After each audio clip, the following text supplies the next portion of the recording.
Good evening. I'd like to welcome you to this public forum, and thank you for taking time out to come this evening to hear about the Joliet alternative water source. I want to go through a few items with you. Hopefully when you came in, you all had the opportunity to sign in and pick up one of our fact sheets at the front table. If you haven't signed in, please feel free to do that on your way out. There are several things that are going to happen here this evening. I just want to go through the schedule of events. In a moment, we'll be doing a live presentation, and following that presentation at 5:45, we'll do a question and answer period.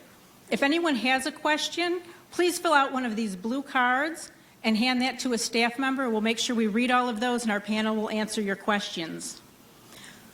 Following the question and answer period, we'll have a public comment period. There's a sign-up sheet in the back. Please sign up if you'd like to provide a public comment, and each person will be given the city's required 4 minutes to speak. And we'll go through these items again as we get to them.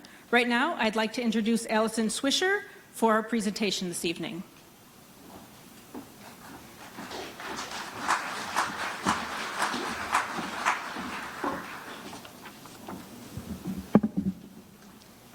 Thank you, everyone, for coming out this evening. I know there's a Bears game at 7, so we will try and be brief, but not too brief, because this is such an important topic that needs to be discussed, as it will impact every single resident and business in Joliet.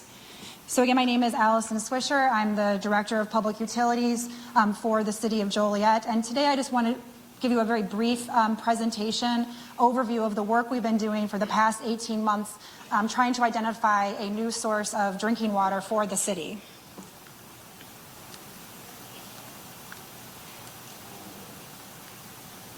All right, so why are we all here tonight?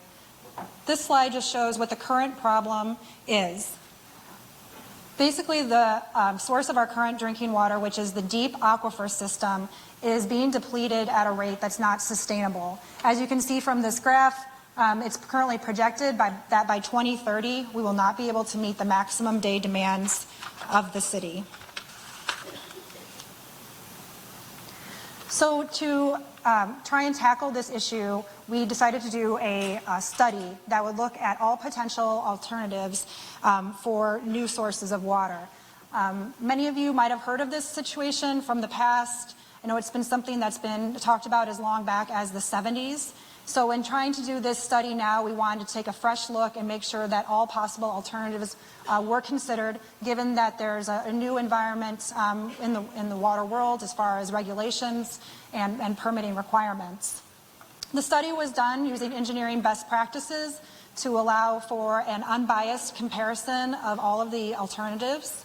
And it was done by a team of experts in an open and transparent process under the direction of the city's Environmental Commission. With the goal of the study is to find a reliable and sustainable source of drinking water for Joliet, not only now, but also into the future. So the study history. The study was conducted in 2 phases. The first phase was begun in August of 2018, and at that time we were evaluating 14 different water alternatives. And those are being evaluated mostly on the criteria of water quality and water quantity. We didn't want to study further an option that couldn't provide enough water for the city or wasn't going to be of the quality that was allowed. So then, after the phase 1 study was completed, we began the phase 2 study in February. And phase 2 took a much deeper dive into 5 water source alternatives. And those water source alternatives were the Illinois River, the Kankakee River, Lake Michigan through the DuPage Water Commission, Lake Michigan, Chicago Department of Water Management, or Lake Michigan with a new Indiana intake. I will mention that as of yesterday, the DuPage Water Commission has indicated they're not interested in being a water source supplier for the city of Joliet, so they're no longer being considered as part of the evaluation. The number one question we've been asked throughout this process is how much it's going to cost.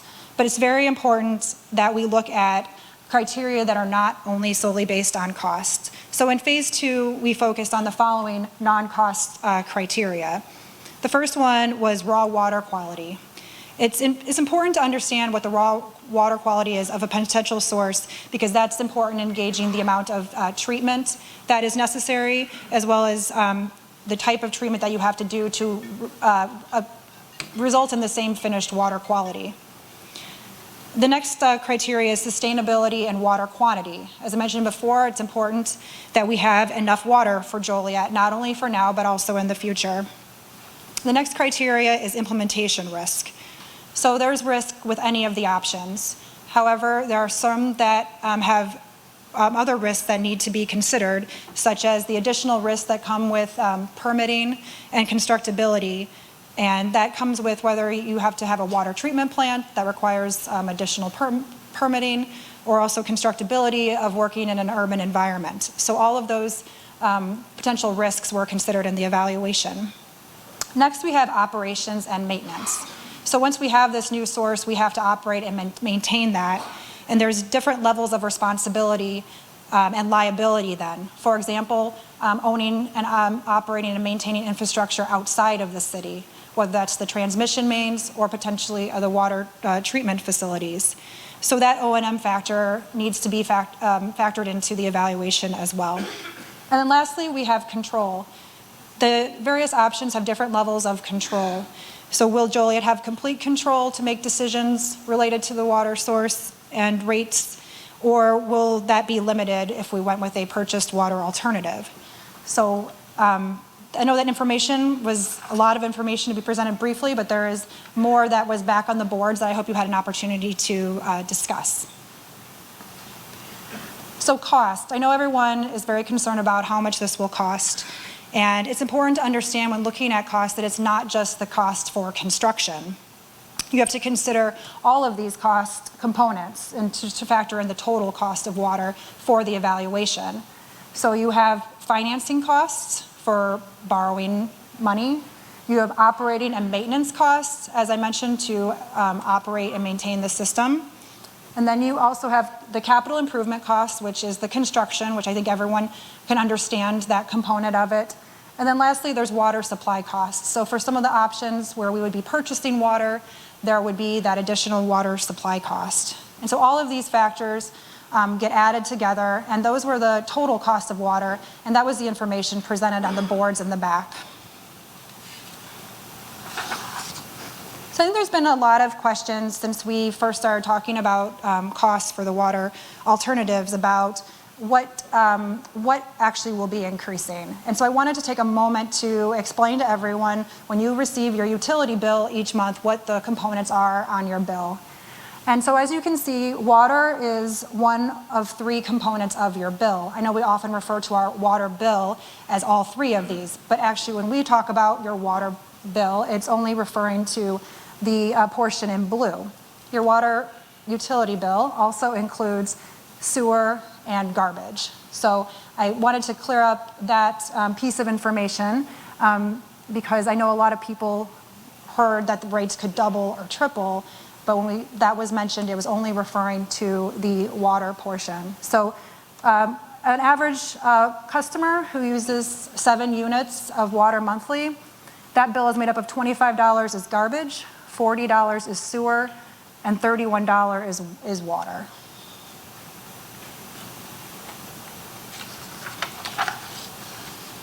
So based on the evaluation that was done by the projects team, we've calculated the average potential increase to your water bill for each of the alternatives. And as you can see, they range from increases from $42 per month to $67 per month, which is depending on the alternative selected.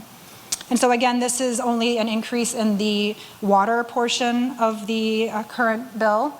So the current bill is average bill is about $30.75, and these would be in addition to that amount. So one way to look at this, if you're thinking about a river option versus a Lake Michigan option, is it's about $1 more a day if we would select a Lake Michigan option. So that's an easier way to think about these when you're thinking about comparing the alternatives. So this study was not done in a vacuum because it's such an important issue. We recognize the significance of doing a lot of stakeholder engagement. And so I just want to briefly talk about all the steps that we've taken to get to this point tonight. So we've held 3 joint workshops between the Environmental Commission and the City Council. We've had monthly Environmental Commission meetings for about the past 18 months. Those have been open to the public. We've had monthly education topics that have been distributed to decision makers to help educate on some of the very technical nuances of the water industry. We went to a lot of community events this past summer. You might have seen us with our Rethink Water campaign. And we've also gone to a lot of neighborhood meetings. So hopefully this is not your first time hearing about this issue tonight. Also been a lot of billboards. If you've been driving around town, had a lot of billboards promoting not only our meetings, but also water conservation efforts, as well as social media posts, newsletters, and mailings. Lastly, we also did a community survey over the summer. We're trying to reach out to residents to understand the best way you wanted to receive information regarding our study. And so then tonight, here we are at the public forum. And again, I'm so happy to see that we have such great turnout and so many concerned residents who want to learn more about this issue. So I just wanted to conclude and just wrap up where we are right now. So in November, we presented the phase 2 study results to the City Council and Environmental Commission. The Environmental Commission will be meeting next Tuesday to discuss and consider making a recommendation on the alternative water source. And then in January, that recommendation will be presented to the City Council. And again, very happy that you're here tonight. I know there's going to be a lot of opportunities for you to ask questions as well as to make comments, but if you would rather you provide comments in a different manner, we have many alternate ways that you could provide that information to us, because we do want to receive as many comments as possible, because that'll be passed on to the Environmental Commission and City Council. So we have a comment form that are on the tables in the back. Also, you could send us an email. Email address is rethinkwater@joliet.gov. Or you could visit our project website, rethinkwaterjoliet.org. There's ability to submit a comment there. Or you could just pick up the phone and call us at the utilities number, which is 815-724-4220.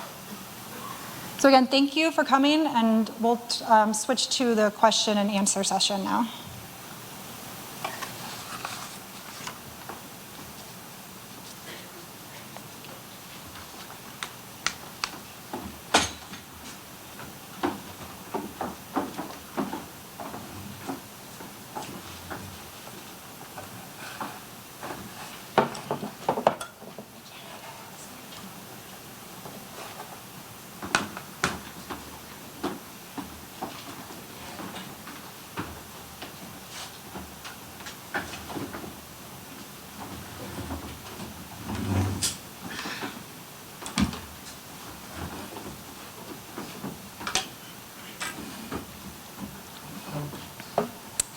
So we are at the question and answer portion of the event.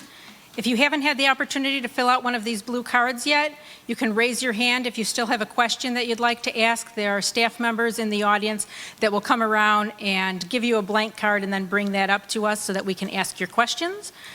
My name is Janet Henderson. I'm part of the study team, and I'd like to go ahead and have our panel introduce themselves before we get started with the questions. Good evening. Good evening. My name is Jeff Freeman. I work with Engineering Enterprises Incorporated, and we are one of the sub-consultants working on the project. My name is Joe Johnson. I'm with Stantec Consulting here in Chicago, and also part of the project team looking at engineering aspects of the water supply. My name is Teresa O'Grady. I'm with Crawford, Murphy & Tilly, and we are leading the project team for the consultants. Allison Swisher, City of Joliet, Director of Public Utilities. All right, Jeff, I think that this first question will be for you. Can't we just put water back into the aquifer and stay with the wells? The injecting water into the aquifer is certainly an option. In fact, it was one of the options that was considered as part of phase 1. The phase 1 study, which Allison had mentioned, was the last 6 months of last year. A general term for that is aquifer storage and recovery. One of the challenges of injecting into the aquifer that the city utilizes, the aquifer is about 1,000 feet deep, and then it stretches down to about 1,300 feet deep. Within the 1,000 feet above the top of the aquifer, there are many layers of bedrock, some of which severely inhibit the ability of the water to migrate vertically or go down into the aquifer. Therefore, water that lands on the ground in the Joliet area can't actually get to the aquifer unless it is treated to an appropriate level and then pumped down into that aquifer. Again, as part of phase one, we evaluated that analysis. The regional groundwater model considered injecting water into the aquifer at multiple locations throughout the city. Due to the hydraulic parameters of that sandstone formation, there's a limit to how much water can be put in the aquifer. The secondary consideration is there's not a lot of communities that have actually done it within the aquifer that the city is currently using. There was one community in northern Wisconsin. The aquifer actually in Joliet area does stretch that far north. When they did aquifer storage and recovery into this Ironton-Galesville aquifer that the city's using, there was arsenic release from the geology that was around the formation that the city withdraws from. And that certainly presented challenges for those communities. Therefore, after or at the end of phase one, it was determined that due to the hydraulic concerns and the water quality concerns, aquifer storage and recovery is not a sustainable option for the city at this time. And this is probably a follow-up to that. You may have already answered most of this.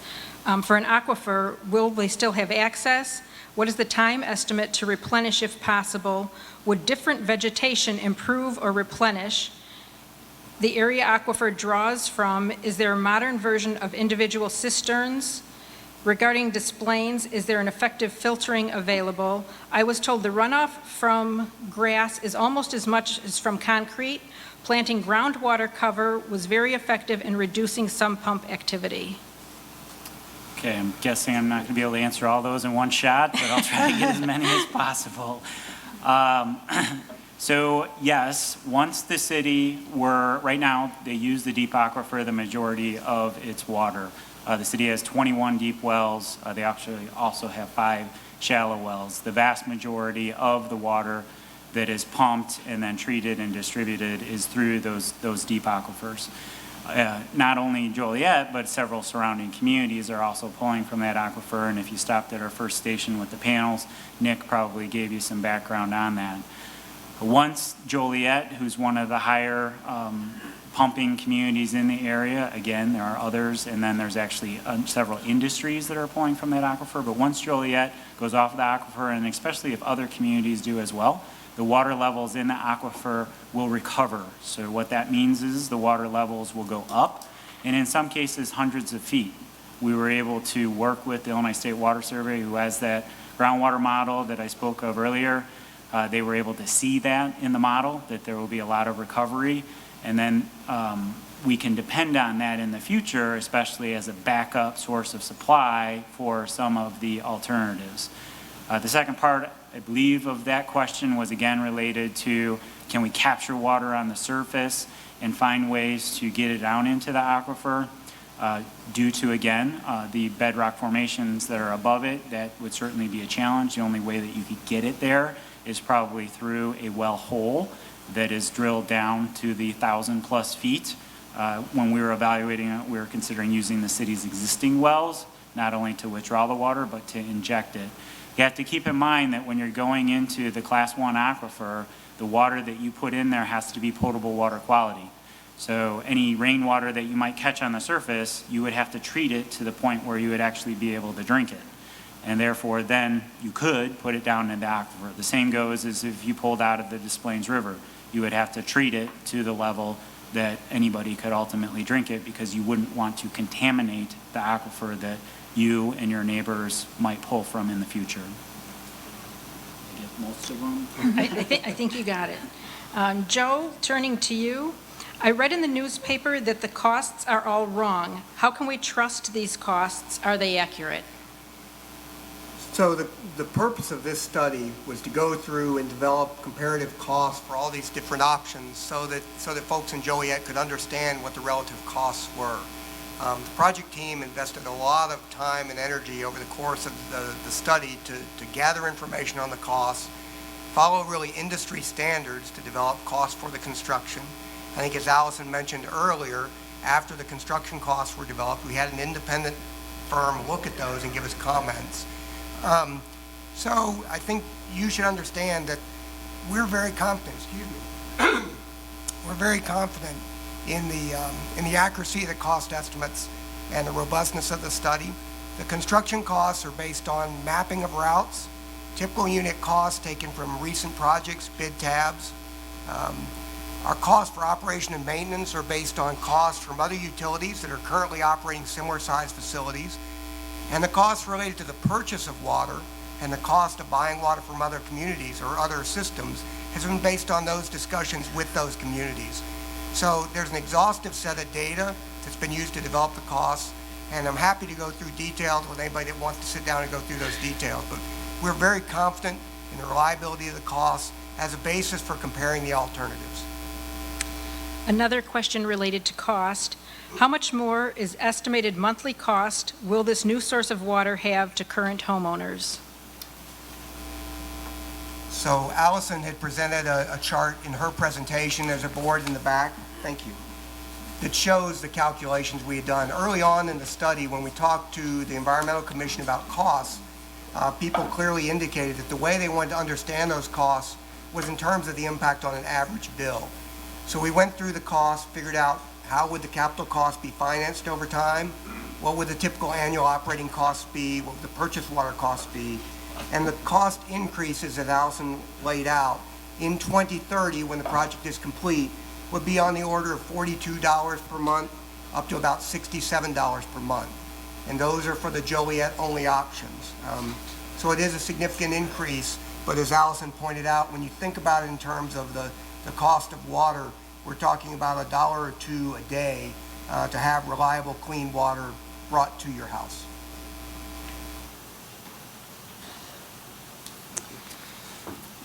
All right, Joe, if you could continue on.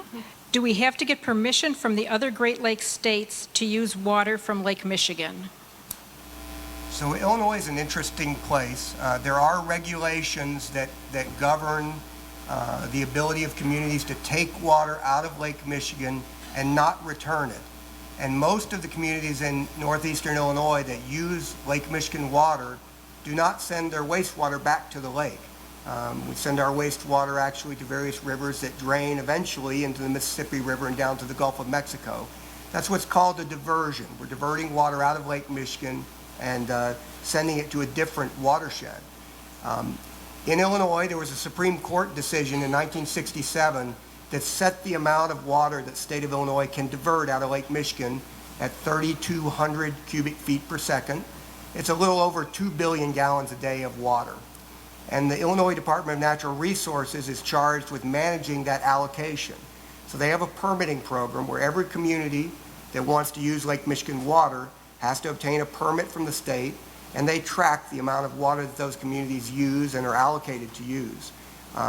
We've met with the Illinois DNR, and they've confirmed to us that there is capacity available in the allocation to supply either Joliet or Joliet and its neighboring communities in a regional system with Lake Michigan water. And because Joliet is currently on the deep aquifer, there's actually an incentive in the Illinois regulations that encourages communities on the deep aquifer to get off of that aquifer and convert to Lake Michigan. So there's no need to demonstrate, for example, that Lake Michigan is necessarily the most cost-effective alternative. Joliet is eligible to obtain an allocation. We wouldn't expect any challenges with that. There is also, some people may have heard of the Great Lakes Compact. There is also U.S. federal legislation that governs the diversion of water out of the Great Lakes through all the Great Lakes. And so the other states around the Great Lakes are covered by the requirements of this compact. And if they want to divert water, if someone wants to divert water, so for example, some of you may be familiar with Waukesha, Wisconsin, is currently building a project to take Lake Michigan water.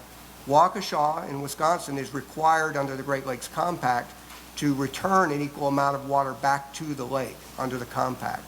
Illinois, because of the Supreme Court decision, is specifically exempted from the Great Lakes Compact as long as it remains within its current allocation. So, long answer, but the takeaway is that we don't see any regulatory hurdles other than obtaining the permit, which is a fairly routine process to taking lake water for Joliet. So we've got quite a few questions coming in. I'm trying to group them with like subjects. So Teresa, if I could put you on the spot.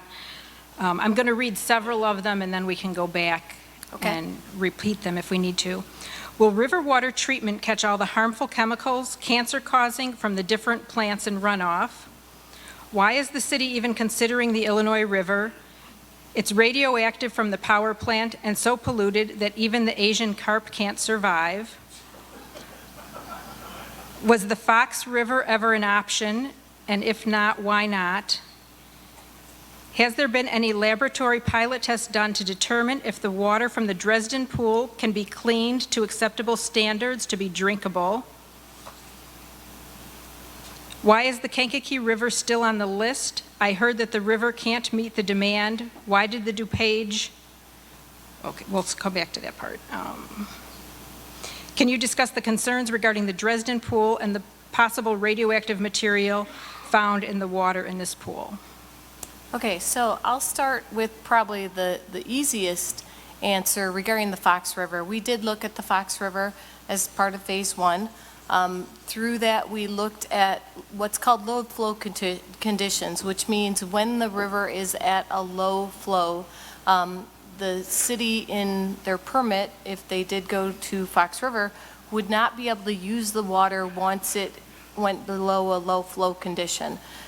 We looked at how many days that would be based on the amount that would be pulled out of the river, and it was determined that that number of days would exceed the amount of days that the city would have their existing well water backup.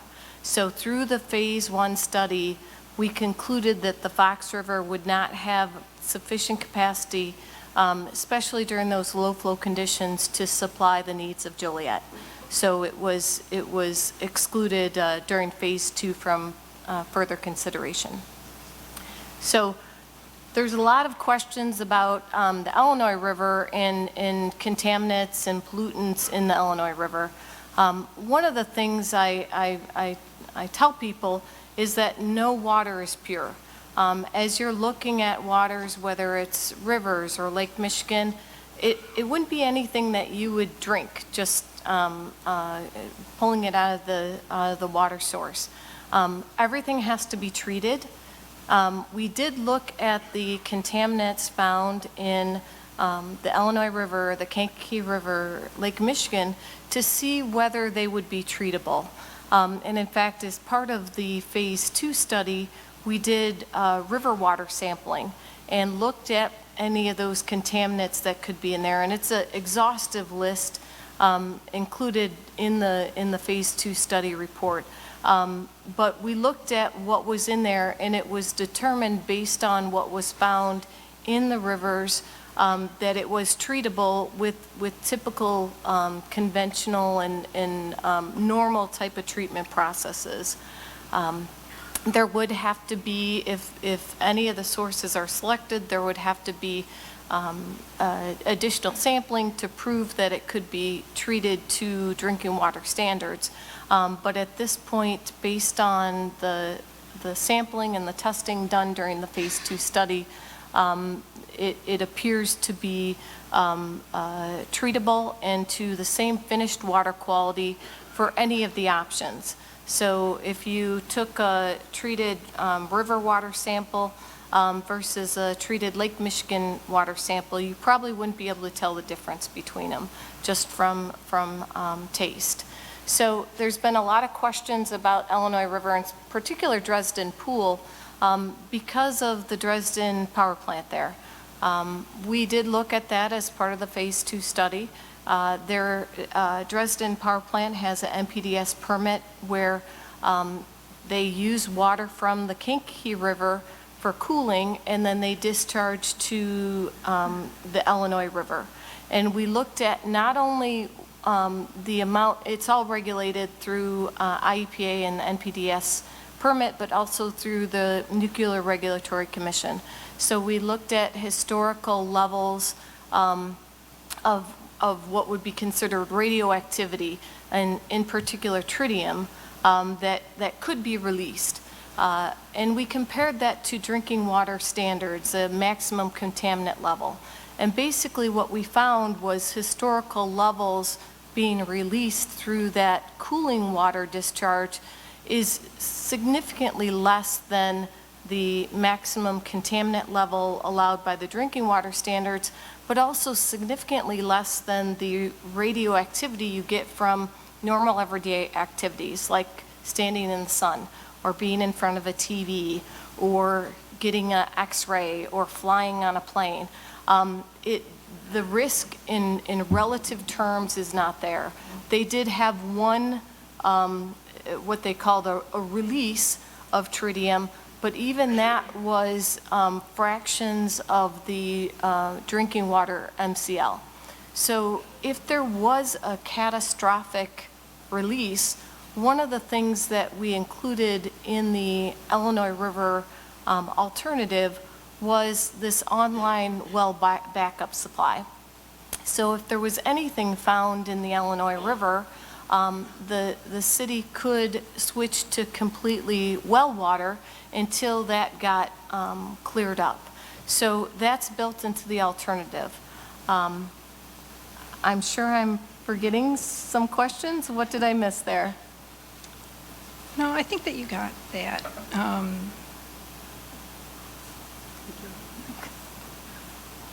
think you covered them. The Dresden Pool you talked about. Oh, the one thing about the Asian carp, I didn't cover that one. There has been studies done. Everyone's concerned about the Asian carp and reaching Lake Michigan, and there has been studies done by USGS and by different educational folks, research.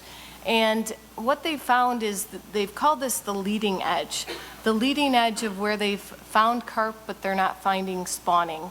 And that is actually in the Des Plaines River. It's north of the confluence, or upstream of the confluence of the Des Plaines and the Kankakee River. In the area where we're looking, there's actually, shown, demonstrated, not only Asian carp, but spawning. And the research indicated that in that leading edge, the concern was the pollution in the river, but that portion is in Des Plaines River. And that's part of the reason why we did not consider it further after phase one, was the concern for pollution and poor water quality in the Des Plaines River. So I think that covered it. Thank you. Allison, I'm going to move on to you. Hopefully we can run through a lot of these with some easy answers. We're halfway through our time and about a quarter way through our questions. Why did the DuPage Water Commission withdraw from the bidders? So we received correspondence from the DuPage Water Commission yesterday, and they indicated that they were no longer interested in being considered an alternative water source supplier for the city, and that was the information that was provided to us. Which other surrounding communities will benefit from Joliet's new water source? And going along with that, any possible other cities, towns to form a coalition to build a pipeline to Lake Michigan to share costs of installation, maintenance, and water treatment plant? Yeah, so a regional solution is something that we've been considering since day one with this study. Today in the presentation, I only presented the 30 MGD options, which is the water quantity that Joliet would need, but we also considered a 60 MGD option. And we've been engaging with surrounding communities pretty much the entire study process. Mayor Oderkirk hosted a regional forum with potentially interested partners this past summer. And definitely once the alternative water source is selected, we will continue those conversations in 2020 to identify which other communities would want to participate in a solution. If we're depleting our water source, why did the city force city water on certain neighborhoods that were all reliant on private wells? I would have to talk to the individual who asked that question at a later time. I'm not familiar with where the city forced water on to customers. Regarding future construction, can you reduce the number of bathrooms and decrease the homes per acre? So a lot of the water conservation efforts are being spearheaded by our water conservation subcommittee. And so that type of recommendation is something that could be considered in building codes as we move forward with water conservation. But right now we're focusing on some of the low-hanging fruit with our rain barrel program and our low-flow toilet replacement program. So we're looking to encourage residents to start conserving water, utilizing those programs, and we have more information at the table on the side of the room there if you're interested. A decision has not been made, correct? When and will the public have any input? That's correct. A decision has not been made. As I mentioned during the presentation, we've been engaging with the public since the beginning of the study through the Environmental Commission meetings, through our use of social media, newsletters, billboards. So we have had the opportunity for the public to be engaged, and here everyone is tonight, providing your comments and your feedback, and we are still open to receiving all of that feedback from you.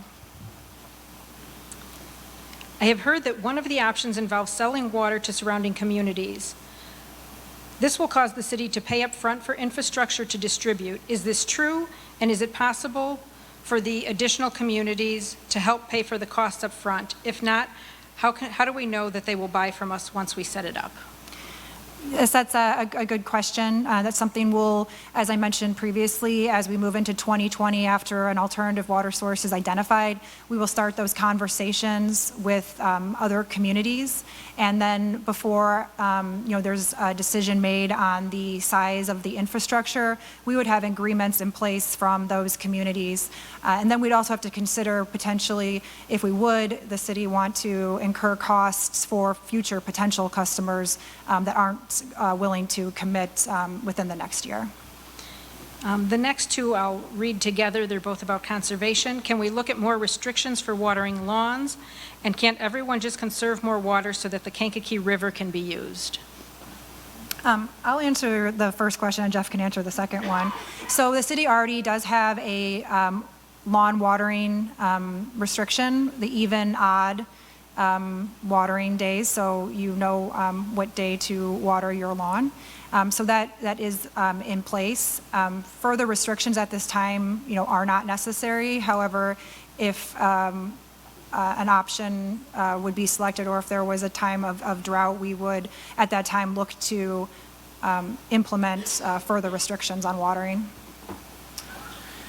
Water conservation, or another term, demand management, was integrated to the study from the get-go. So as far back as phase one, when we were doing the water demand projections, we were considering water conservation. The subcommittee was formed and saw the benefit. The ultimate benefit of water conservation is to, reduce the withdrawals from the source to make it sustainable or longer term sustainable, but it also reduces the size of the facilities for the improvements, which can be a significant cost. So again, the commission, the city council staff saw the benefit of that, and it was woven into the fabric of the study from the very get-go. Water demand projections were run just in case the water use continued based on the current trends. We did a current trends water use projection. After that, we evaluated 13 water conservation best management practices to see what might work within the city and which ones could have a bigger bang for their buck. We focused in on 4 generally for now. The 4 being reduction of outdoor water use, which Allison had said there's already restrictions in place. However, if the community is willing to further reduce it, reduce the amount of water waste, that would reduce the amount of water use. The second component that we looked at was reducing water loss within the distribution system. The city has a robust program to replace water mains and reduce the amount of water that's leaking from the distribution system. They're currently investing about $10 million, but we looked at opportunities to increase that investment as well to further reduce water loss. We also looked at the opportunities to how much we would save if through the toilet rebate program, for instance, older toilets that are currently flushing at about 3.5 gallons per flush, if they were able to be replaced down to the current 1.2 gallons, how much water that would save overall. And then lastly, we looked at commercial and industrial water use to see what portion of the overall water use is used by commercial and industrial, and if they were able to integrate a level of water conservation. Once we integrated those 4 primary parameters in, we created a second, less resource-intensive water use projection. One of the placards in the back actually shows that projection, and ultimately, if you were able to integrate it to that level, the use would be similar to what it is now, even with additional 50,000 people. However, we can't be sure that over the next 30 years that the community will be able to meet all those water conservation parameters. So to make sure that we're sizing the system to be able to meet your goals, we took the average of the current trends and the less resource intensive to identify the water use projection out to 2050 and then size the facilities from there. How much water will be required by the North Point construction? So I believe what you're referring to, what has been approved currently, that water use has been reviewed, and our current system would be able to provide adequate water. Warehousing, the amount of water used by warehousing is not as water intensive as other developments. So as Jeff mentioned, any of the alternatives have been evaluated using demand projections that include growth within the city, so that has been factored into the study.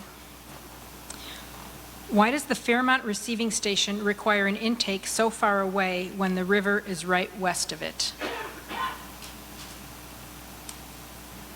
So I assume the river being referred to just west of it is Des Plaines River, and that was evaluated in Phase 1, and it was determined through discussions with IEPA that the water quality would require significant treatment to achieve finished water quality standards. So it was decided after Phase 1 to not include it for further consideration in Phase 2.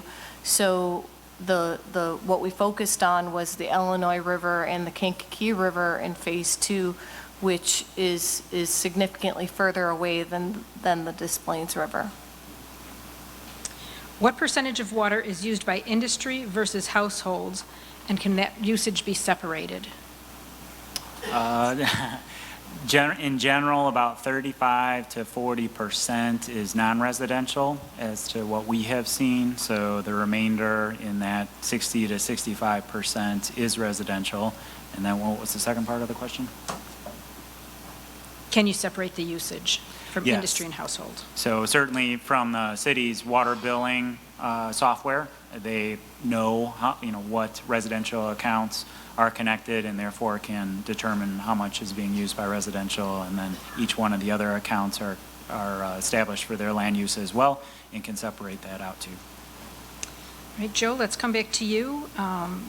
This is for source of water supply. What about the distribution cost to get from one side to the other? I'll actually cover that one. We looked at what that would take in order to switch from a multi-point source system, which you guys currently have right now, with the wells being pumped into the system at different locations. So we use the city's hydraulic model. It's a model of the piping in the system to determine the piping that would be required from the designated receiving station and then distributed throughout the system. And the cost is significant. If you look at that in some of the cost breakdowns, it's in the magnitude of about $100 million in order to switch from a multi-point system to a single point of entry system. And that's all been determined, and that has been included in the cost. So as we looked at the alternatives, we focused either on the Ridge Road standpipe as a receiving station or the Fairmount and Garvin pump station as a receiving station, and then determined the improvements in the system or that network of pipes that would be required to achieve the same pressure and fire protection that you guys currently have with the multi-point system. So we've got time for one more question. I do still have about 12 cards here, but I want to be respectful of everyone's time and move into the public comment period. We will be addressing all of these comments in writing and send them out via e-blast and also post them to the website. Final question. Joe, this one might be for you. It was stated that only the water portion of our water bill would be increased, but whatever the water portion is, the sewer portion is the same. Or maybe Allison wants to take that one. Yeah, so as Allison showed on her slide and the board in the back shows, your utility bill has three components: water, sewer, and garbage collection. And the sewer bill is based on the volume of water that you use, but the rate increases we've applied, they don't have to do with the volume of water you're using, they have to do with the water rate. So this project would not impact the sewer rate portion of the bill, so those cost increases that we've shown would just be relative to the water portion of your bill. Okay, we're going to try to get through the rest of these quickly. Does the City Council currently have 9 recommended solutions? So what we presented to the City Council was an evaluation of the 5 alternatives that were selected after Phase 1 and the variations on those. Staff did make recommendations at the workshop on the 13th. And so based on your decision criteria, we're recommending the Lake Michigan options as well as the Illinois River options.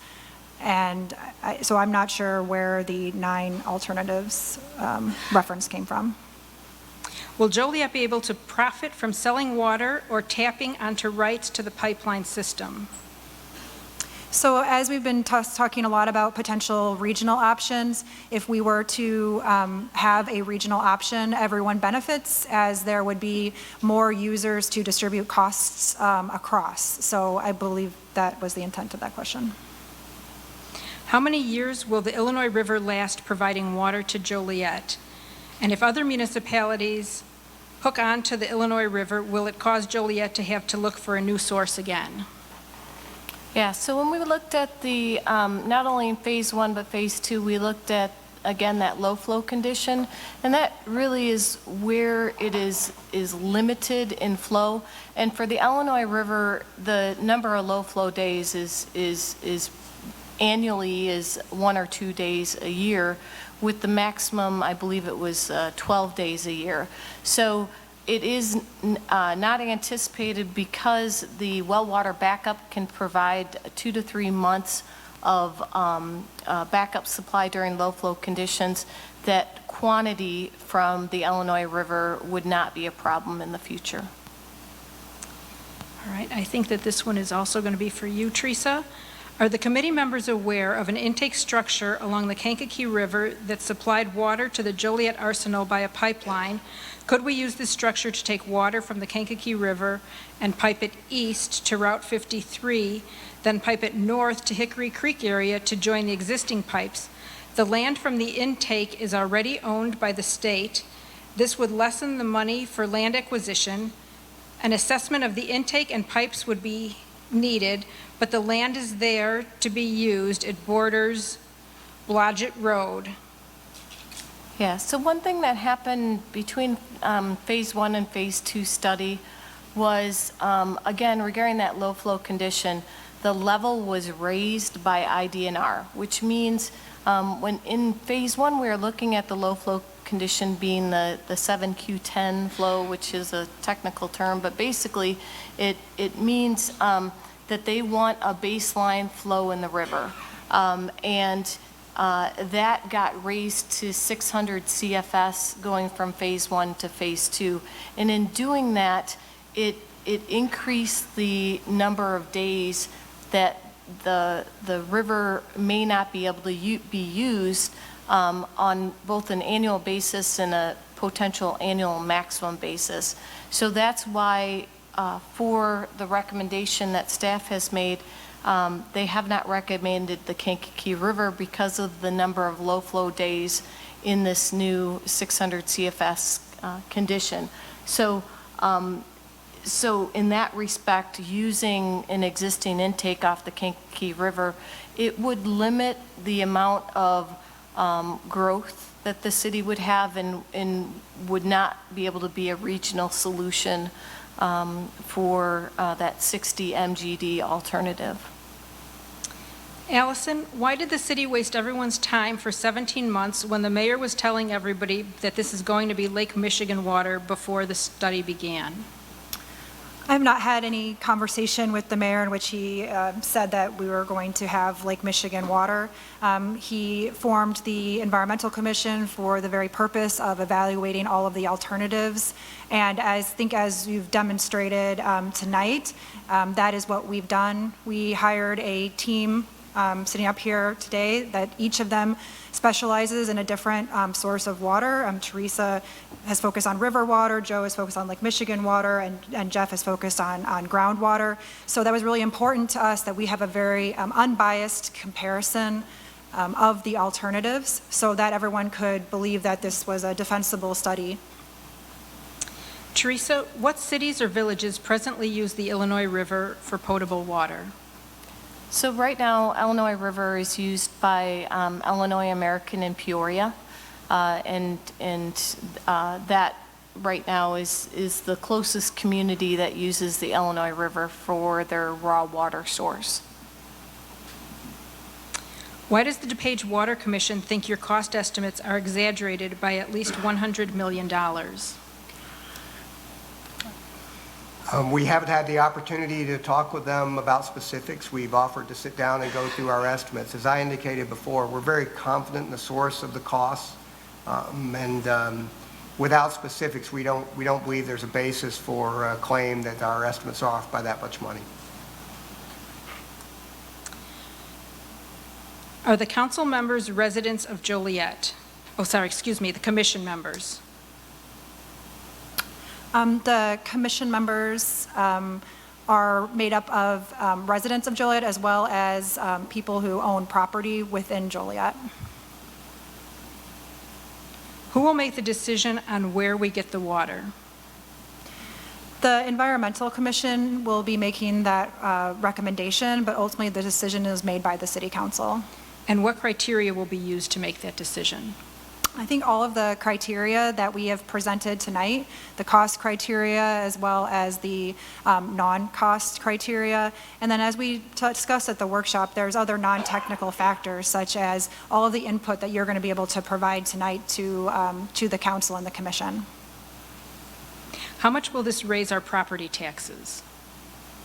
So one of the questions that was raised at the workshop was the implication on taxes. And again, this would all be funded through water rates. So there would not be increases to property taxes to fund this program.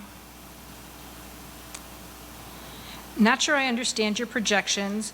The chart shows a decrease in demand, especially since housing market crash, and a small uptick now and currently dropping, yet there appears to be a sharp increase next year alone. Please explain. That may be in reference to the water projections that were in the back on the placard and certainly are within the report. The water demands that we looked at were over the last 5 years, and it's important to do that over a decent time period. The water demands increased in 2015 specifically, and if you remember 2015, that was a pretty dry year, in fact, a pretty significant drought. Over the last few years, we have not seen that level of drought, so the demands have generally gone down. Ultimately, the water system will need to be set up with sufficient capacity to meet those peak demands, those maximum days when, in fact, there is a drought, because we can't run out of water. So in our projections, we've taken that into account to be able to meet, again, those overall peak demands. Allison, when will the water portion increase of the bill start? So that would be something we would be discussing with the city council over the upcoming years. So with the current rates that were approved, that went into effect on November 1st, we've already started to set money aside for the water improvements. So actually 2% of that increase is now being set aside into a water system replacement fund. And so then we'll look at, once we have the final cost projections, we can look at if we want to have this be a phased increase or if the increase would happen all at once in 2030. So that would be a discussion that would be had in the next upcoming years. And our final question, please explain what the massive construction is below the I-80 bridge going east and on the east side of the Des Plaines River. Well, I'm glad someone asked that. We're going to switch gears to the sewer system. So if you lived in Joliet for a while, you might be familiar with our combined sewer overflow program to minimize the number of overflows that we have to the Des Plaines River. So that infrastructure that's being constructed just east of the river by the I-80 bridge is a new wet weather treatment facility. So when it rains, we still have some sewers where sewage and rainwater get combined in the same pipes. And currently there are overflow points where that water is released into the Des Plaines River without treatment. But now with this new construction, we will be having treatment of that water before it's released into the river. Well, thank you very much. I appreciate you allowing us extra time to answer all of your questions, and thank you very much to the panel for your thoughtful answers. We will now be moving into the public comment period of the meeting. While our panel steps down, I want to remind everyone that there are comment forms available. They're at the sign-in table as well as the tables in the back of the room. If you have any comments that you'd like to make, please feel free to fill out one of these forms and leave it in the black boxes on the table in the back. All comments will be responded to. And then will you put on my projector? Open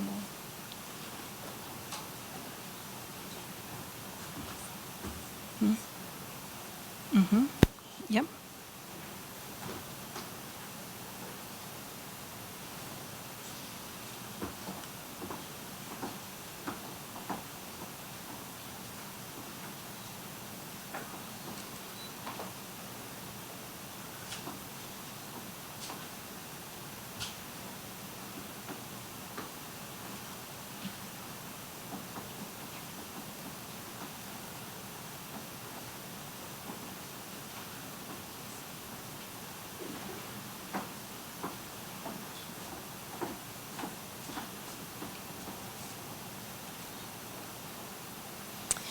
So we're now going to move into the public comment period.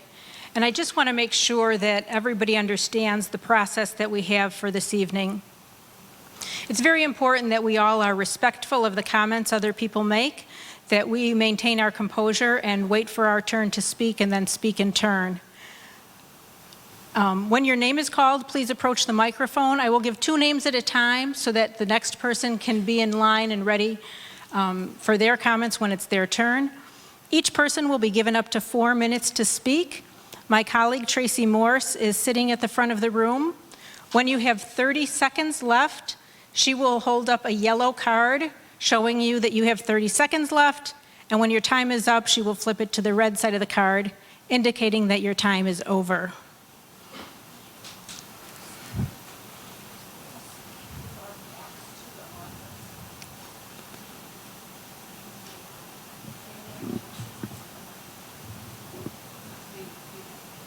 Yeah, that's fine. You can turn that around and folks can speak facing the audience. When you come up to the microphone, please state your name and your affiliation if you are from a group or an organization. Our first speaker tonight is John Hurtko, followed by Wayne Horn. We're reversing that. He's better looking and older. Okay. I'm also airborne. Hoorah. No, that's Joliet talk. I have a couple of comments as an environmental, my name's Wayne Horn, I'm an Environmental Commission member. I have a couple of comments of things that were said up there that have been raised by myself and others over the last couple of weeks. And I think you're entitled to understand why those questions were raised. One of the reasons DuPage Water Commission did not respond or was upset about the numbers that were used, they never, there was an RFI, which is a request for information sent out. They not only did not respond, the requirement, and it's on the city's website, by the way, so it must have not been picked up by some of the individuals that couldn't answer this question. They never sent a letter of intent.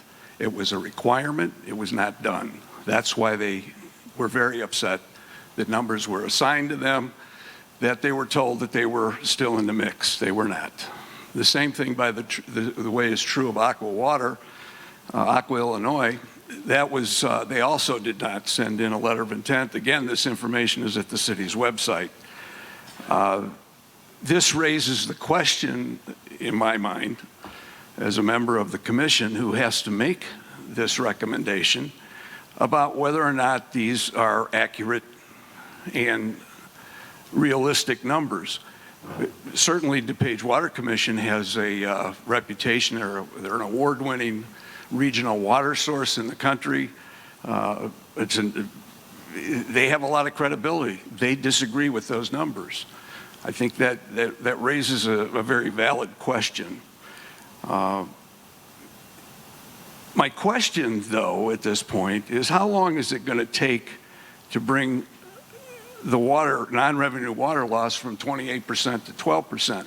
It's our understanding that we're only spending $10 million to do that, and we need to spend at least $18 million a year in order to accomplish that in an amount of time, I believe it's 20 years.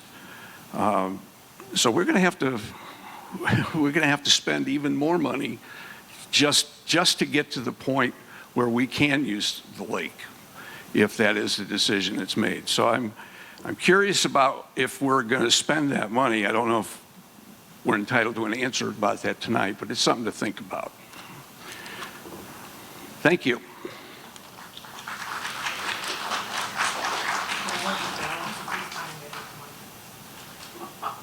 Our next speaker is John Hurtko, followed by Damon Dunich. Hi, John Hurtko, Joliet Water Commission, born at St. Joe's Hospital, 1953 on Broadway Street. Number of the people here I know. I went to school with you. My kids went to school with your kids. And I think a lot of the information you got from that panel, I would pull up the genes. I talk like I'm from Joliet. Too bad, those that don't like it. I'd like to echo some of Wayne's concerns. We have a 28% water loss. If we bought water from Chicago, we would spend $29 million a year based on 20 million gallons a day, and we would lose $8 million with it running in the ground. The distribution system was neglected for 25 years by Allison Swisher's predecessor. Number two, if you've read in the paper, we've had some disagreements.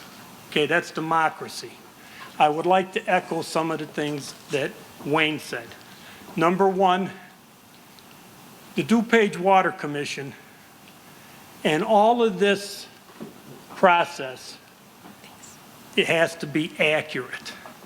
And the city of Joliet posted a formal request and a requirement, not, yeah, you can do it, you don't have to do it. It's a requirement. You have to post with Joliet a letter of intent by July 22nd. The DuPage Water Commission in Aqua, Illinois did not.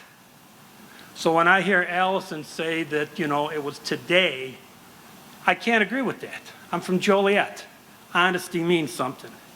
Number two, if you submitted a letter of intent, which they didn't, you have to submit 5 hard copies and an electronic file, which DuPage and Aqua didn't. So the question here is not the numbers, but when you take numbers and you attribute them to someone else. And that's what happened November 13th. DuPage Water Commission, Aqua Illinois, had their names on the spreadsheet, and numbers were attributed to them that, in my opinion, is extremely not nice. I don't want to say, it's just not right to do that. Okay, we've worked hard and long at this. I think the USGS report, University of Illinois, University of Manitoba, that was misrepresented to us, okay? Chicago puts 1.4 billion gallons a day into the canal. Yeah, it's the Des Plaines River and it's the canal. And there's geographic hocus pocus going on here, because what they're saying is if you're on this side, you're the Des Plaines River, and if you stand on this side of Channahon, it's the Illinois River. The Dresden Pool is one of the most polluted places. That tritium that leaked from Dresden in 2014 was 162 times the normal limit. I asked the question 3 months ago. If we have an intake there and that radiation gets in, how do you take care of it? And then the last comment I would like to make is I'd like to remind people of Crestwood, Illinois, 1986, dichlorobenzene in their well.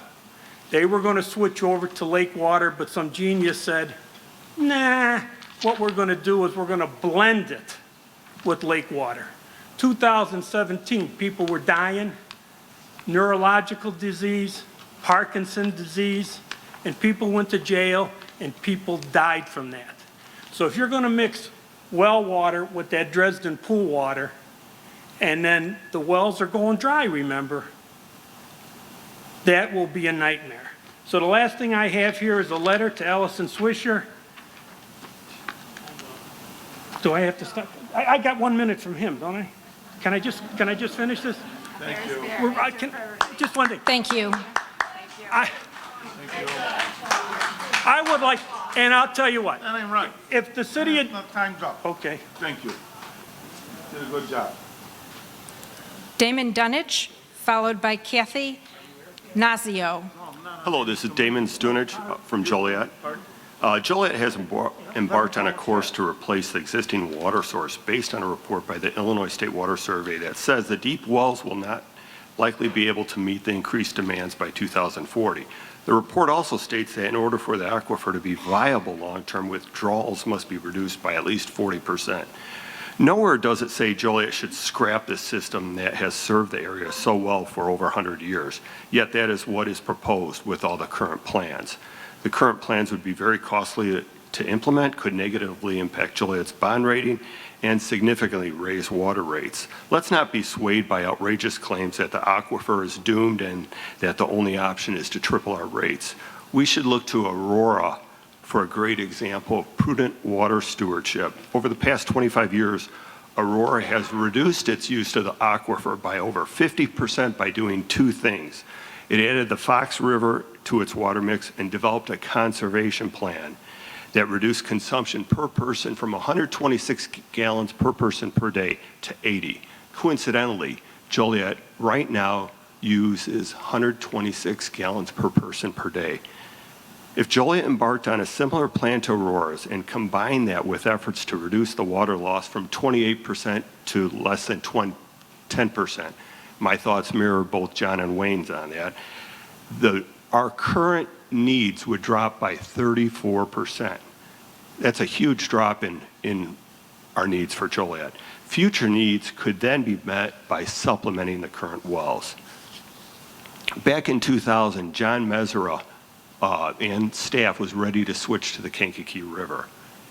That plan would cost $70 million. That's back in 2000, $70 million, and it would have taken 4.5 years to build.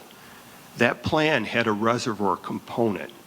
CMT says the Kankakee is no longer dependable because of low flow conditions. A reservoir mitigates low flow conditions.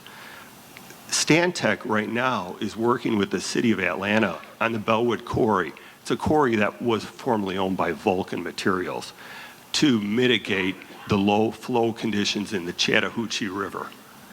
The Chattahoochee River or the Bellwood plan will change a 3-day reserve to over between 30 and 90-day reserve for the city of Atlanta. Incredibly cost-effective plan. I would ask the city of Joliet to sit down with Stantec and talk a little bit more about their success at the Bellwood Quarry. The city should also revisit Measura's plan. A combined plan, I should say maybe it's a hybrid plan, would reduce Joliet's current use of the aquifer by 65%. This plan would accommodate reasonable growth. The plan would eliminate any concern regarding the dependability of the Kankakee. More importantly, this plan would keep water bills low for all the citizens in Joliet. We have plenty of time to plan for our future water sourcing, but let's do it in a manner that values our current source, includes conservation efforts, that plugs the exorbitant water loss, and supplements it with good, clean Kankakee River water. This can be done to meet our goal of readily available clean water at an affordable price. Thank you. Kathy Nazios, followed by Don Kochevar. My name is Kathy Nashis, and I'm just a concerned resident. I'd like to address two misconceptions that I've heard when talking to residents that I think we need to talk about. The first is that the Kankakee River is filthy and unreliable. The truth is that the Illinois River Watch has stated that the Kankakee River is the cleanest river in the state. The city of Joliet has been paying for studies regarding accessing the Kankakee River as a water source since the 1960s. In 2017, the Kankakee Daily Journal quoted Aqua Illinois as saying that even if Joliet took 20 million gallons a day from the Kankakee River, it would not be a big deal. It would have no impact. So for many years, the Kankakee River has been a viable option. The second is a promotion that Lake Michigan water is the gold standard. This perception is misleading. I've lived most of my adult life with Lake Michigan water. I've only lived in Joliet for the past 6 years. You can go online and view the current water report for Homewood, Illinois. I have a copy here for anyone who'd like to see it.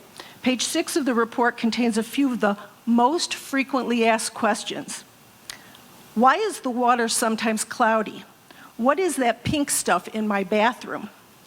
What is that odor, most often described as an earthy, musty pond odor? Most of my friends and neighbors in Homewood have filters on their gold standard water. I still own a house in Homewood, and I've compared recent actual water bills, which I have with me tonight. Even with Joliet's most recent increase, Lake Michigan water in Homewood still costs almost 2 times as much. The Phase 1 water report stated, and again it was stated tonight, that all river water sources that are recommended could be treated to achieve the gold standard with comparable water quality to Lake Michigan water. If you end up with the same quality of water from the various options, why would you choose the most expensive option that puts the control of the supply and future costs in the hands of other communities? Setting a self-generated end-of-the-year deadline is arbitrary and contrary to producing a quality, cost-effective process. I would urge you to let the council know that you support delaying a vote on the new water source. We're not going to run out of water in the immediate future, and there are things we can do to buy us even more time. Again, this has been talked about, but the city acknowledges a 28% water loss since at least 2016. Repairing this loss, if due to leakage, could significantly reduce the load on the aquifer. No matter what water source is ultimately decided on, a 30% loss will be extremely expensive. My husband suggested it's like putting premium gasoline in a car with a leaky gas tank. And I'm referring to Lake Michigan water as premium based on its cost, not quality. You don't need a decision on a water source to fix this problem. And conservation has already been talked about. Both of these options will buy time to thoroughly debate the water issue. The decision will affect the lives and income of the residents of Joliet for years to come. It's a shame we have not had more say in the matter. Great slides were presented tonight with all the opportunities we've had to participate in this decision. Am I the only one here who has missed all these opportunities? Given the fact that water can be treated to meet the gold standard and the aquifer can be made sustainable, doesn't it make sense to spend more time analyzing the cost benefits of the numerous alternatives before the council has to vote on this issue? Please delay the vote on this project and allow more resident input. If anybody's interested in talking about this further, talk to me afterwards and I'll get your contact information. Next up is Don Koshevar. Don Koshevar. Jeff Lindstrom.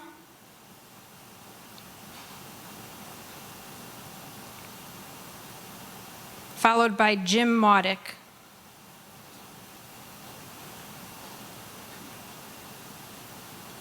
Hi, my name's Jeff Lindstrom.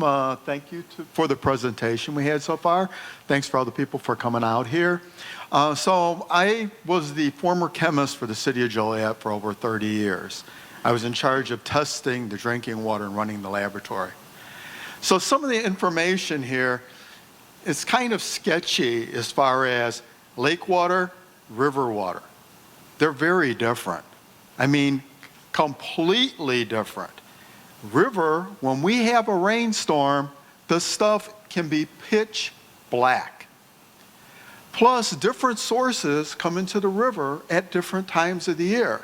In the spring, you have much runoff from like farmers' fields and other things like that. Did they analyze every day, every hour in their testing?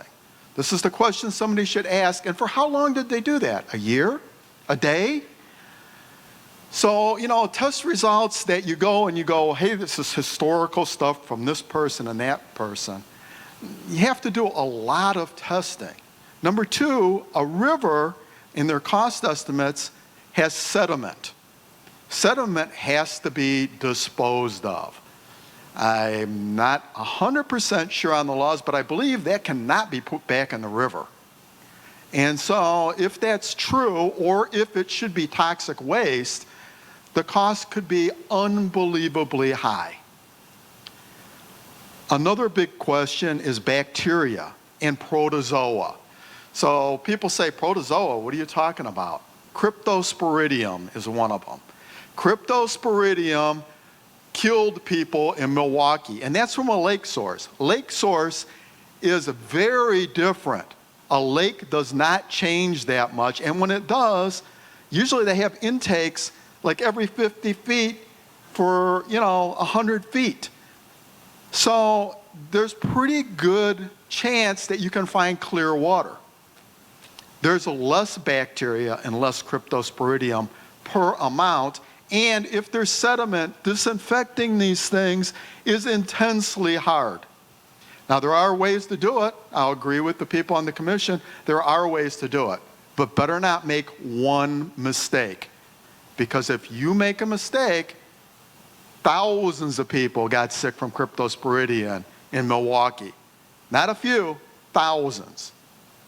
Also, the people that are in the city council and working for the city should realize their jobs are dependent on that. So if a bunch of people get sick, guess what? Who are they going to blame? They're not going to blame me. I didn't tell you to do it.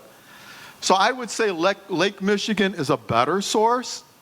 If you go to the Jardine water plant, which I hear some people did not do, you'll see that their staff is nothing like our staff here in Joliet. People that run the lab, PhDs in microbiology, okay? People that are just management kind of people, not even management, foremen in the plant, engineering degrees.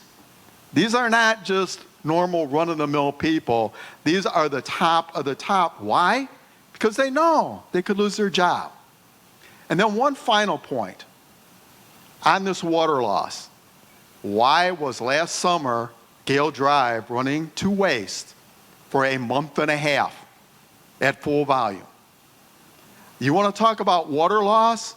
We're flushing wells millions of gallons, probably tens of millions of gallons every year, and that is uncalled for. Thank you, everybody. Have a wonderful day. Jim Modick, followed by Mike Homburg. I'm Jim Miletic from Waterford Point. I never worked for the city. I'm not on any committee. I'm a taxpayer. But what I want to share is I lived in Orland when we got Lake Michigan water. It was a very good thing. Got rid of the water softener, got rid of the Brita filter, whatever the filter, could drink water right out of the tap. So I'm all for Lake Michigan water. Orland was able to tap into Tinley, so they didn't pay for a pipe going all the way to Lake Michigan. I'd like us to do some research and see if we could tap into someone.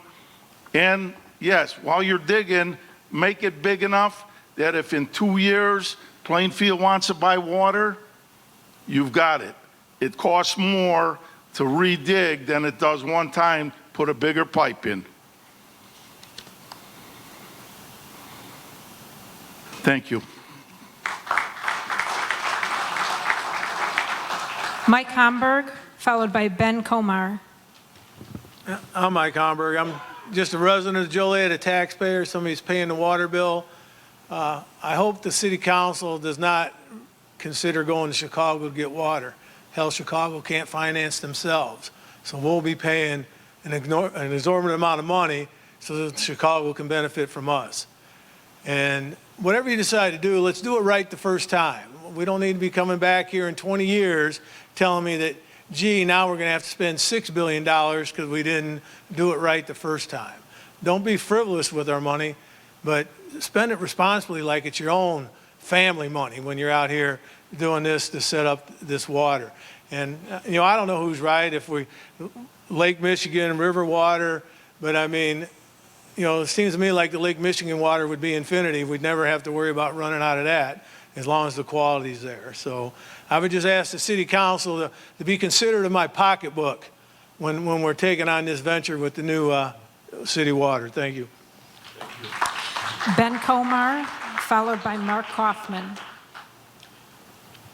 Ben Komar, Joliet resident. I was born here and we're still here by choice. First, I want everybody to realize how much work the Water Commission, the volunteers, have put into this. They've done an exhaustive study.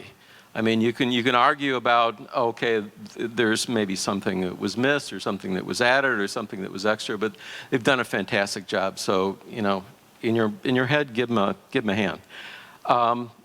We have 28% of our water just goes away in leaks, okay? We're accelerating fixing that. I think we have to fix it even faster because that's a win-win. There's no other way to look at that. We inherited this because we're an old city.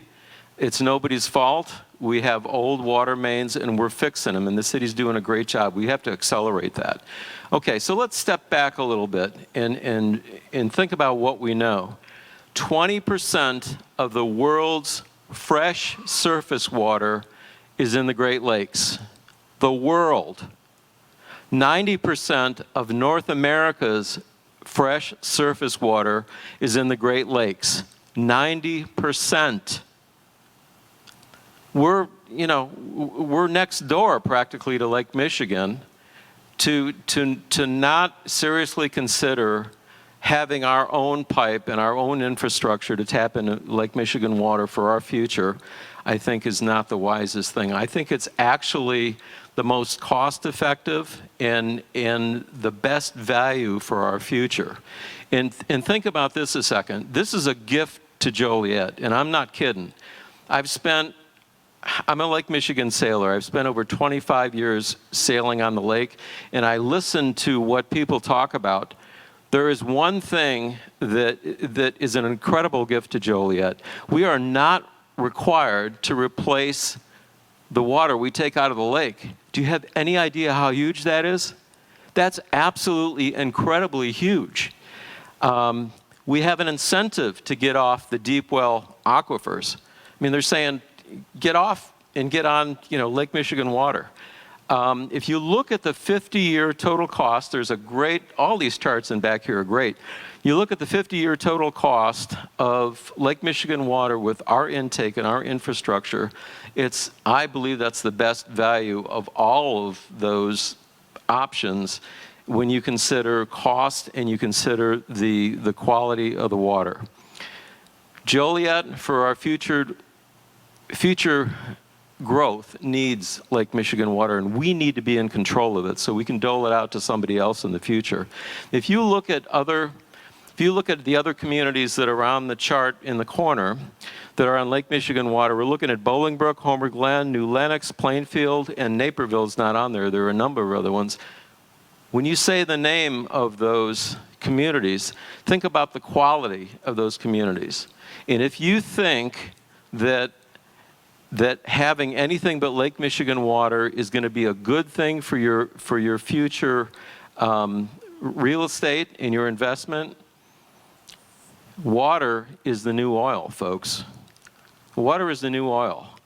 I mean, you know, we know the impact of not having enough oil or having to find new oil over the years. Water is going to be even more critical. So seriously, think about our future. Look at that chart in back when it talks about 50 years. That's what we really need to consider. We need to be considering our grandchildren and our great-grandchildren to have the infrastructure that's best for our city. Thank you. Mark Kaufman.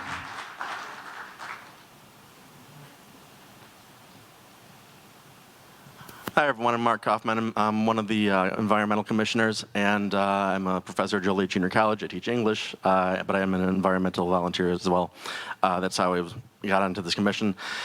Just a question and then a comment. I think there is a little more information that I would like to see, and I think could be done by the December 12th meeting, which is I had brought up the question of property taxes.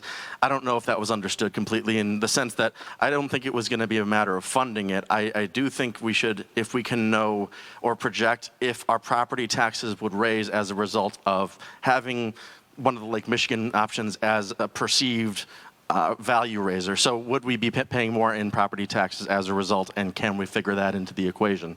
So I would ask for that to be specifically addressed.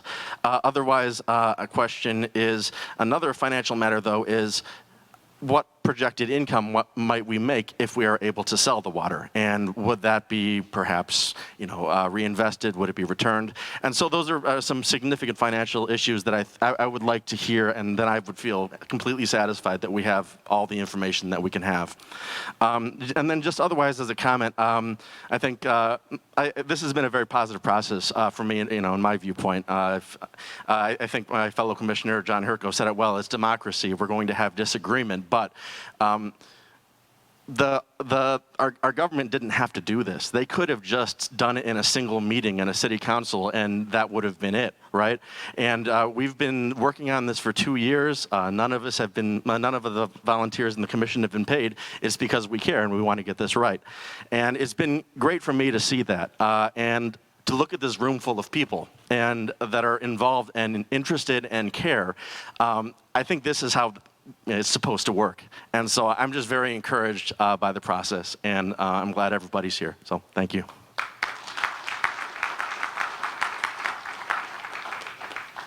That concludes the list of folks that have signed up to speak. Is there anyone else interested in making public comment?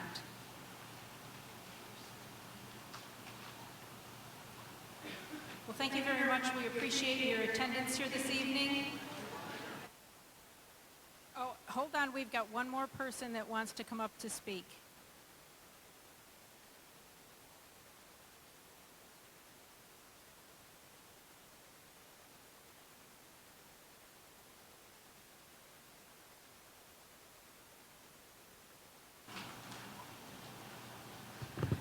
I promise to be really fast. I just want to state, my name's Catherine Zach, and I live here in Joliet.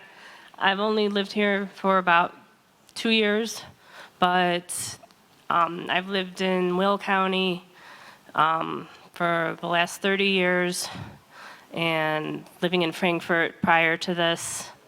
So you can understand my need for good water if you've ever lived in Frankfurt and you know the Will County water just goes east. So anyways, I really am for the Lake Michigan water because of the sediment that's left behind in our bathrooms. And if you ever feel that stuff in the shower, that you feel like you're not clean, that's from our water here in Joliet that does that. And it's still in the water that comes out of your tap.